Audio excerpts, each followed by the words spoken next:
everyone, Lisa here from Down to Earth Gardening. Welcome to today's video. It is a beautiful day.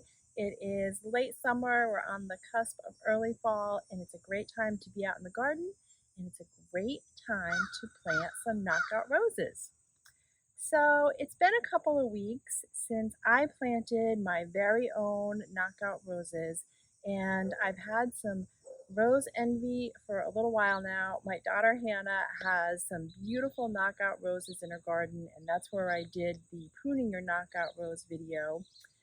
But I do plant a lot of them in my clients' gardens because they are so hardy. So I first want to talk about why I love knockout roses so much, some of their great qualities.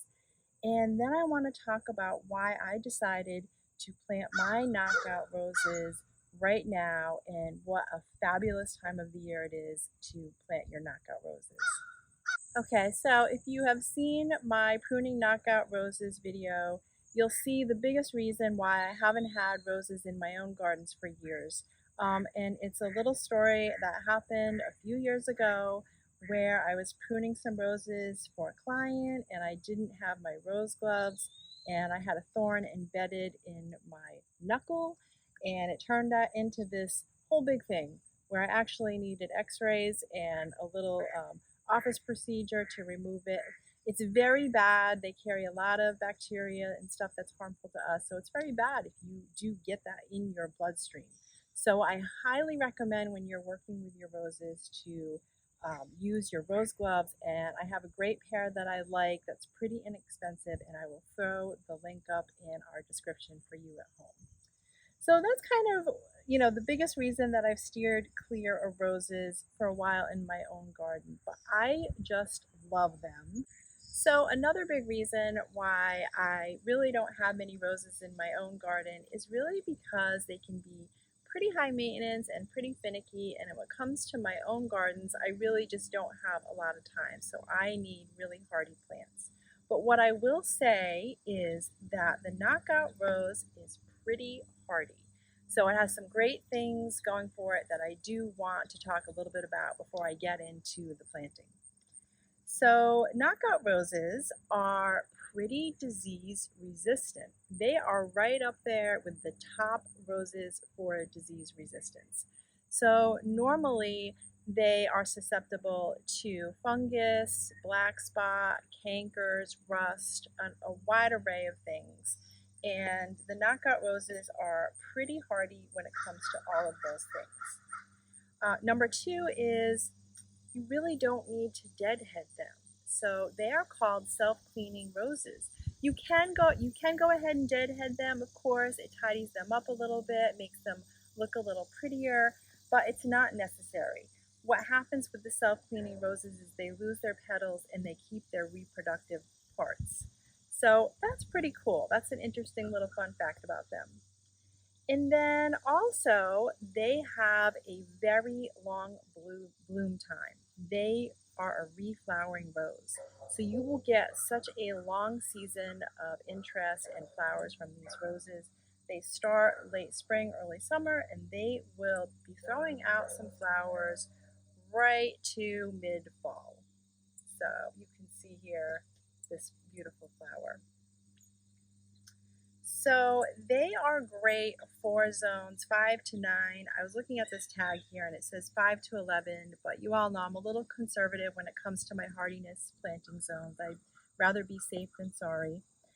And they get about 3 to 4 feet tall and wide, so you want to make sure that you give them enough room. It's also great if you give your roses enough room just for the air circulation alone to cut down on the diseases. And this here is just all around pretty low maintenance for a rose. So great pick, comes in many different flowering colors. It comes in a single and double.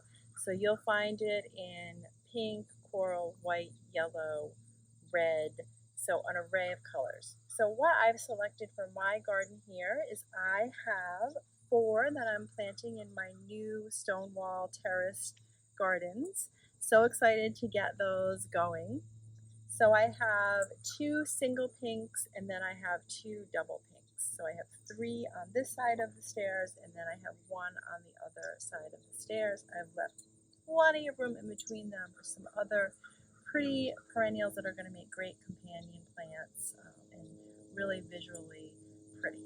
So the roses are great for curb appeal or an addition to your cottage garden, pollinator garden, or whatnot. So all around, great rose.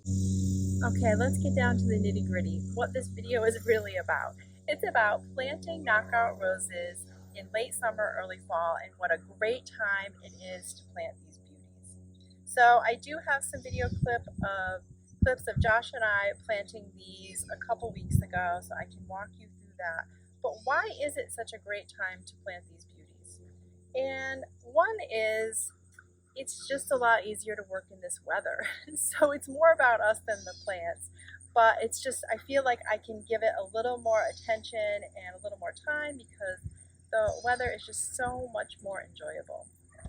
And then next is, a lot of times you will start seeing some sales on plants. So you may be able to pick up some really nice, healthy knockout roses at a discounted price. And you'll start seeing that a little more as we get into fall. But the biggest reason is really about the plant, and when you plant things, you want to reduce the transplant shock for the plant. So this is a great time to do it. The weather is cooler and the soil is warmer, and we're going to get a little more rainfall, so watering helps with the transplant shock. I mean, look how perky this little rose is here. And you do want to go ahead and plant about 6 to 8 weeks before we're going to get a frost. So that way your plant can really get settled, the roots can really get settled into the soil. And the next reason is gardeners are planners, and now I'm planning for next year. So I'm going to have this rose settled in and ready to be enjoyed next year, late spring when it starts blooming. So that's pretty exciting for me. So as far as planting these, like I said, they will do well in zones 5 through 9. They do love full sun. We get lots of full sun here in this garden. And they like a soil pH that's pretty neutral, so in between 5.5 to 6.5 is where you want your soil pH to be. And then when you watch the video, you will see Josh and I digging a hole that is about 1.5 to 2 times the size of the container. And then we will add some compost into the planting hole. And then you can see us loosening up the plants before we put them in the hole. So it's great if you have a hori-hori knife or a trowel and you can go ahead and score the plant. And so then you want to tickle the roots a bit, and then you want to settle it in the hole, and you want to go ahead and put your compost and your soil and pack it in. Make sure you don't have any air pockets. And then bring your mulch back up around your plant. And then no fertilizing this time of year. So you don't want to put any rose fertilizer down because your plant needs to start preparing for dormancy, for winter. So you really don't want to encourage a lot of new growth. So really you're just going to be watering it. You're not going to need to prune it unless you see some dead branches on it, so dead or diseased. You definitely want to get those off, but that's it. So it's a really easy, great time to get these beauties going. So I highly recommend the knockout roses. They have a lot of flower power and they really are beautiful. So I hope that you enjoyed today's video. If you liked it, go ahead and tap like and come on and subscribe to our channel and grow with us.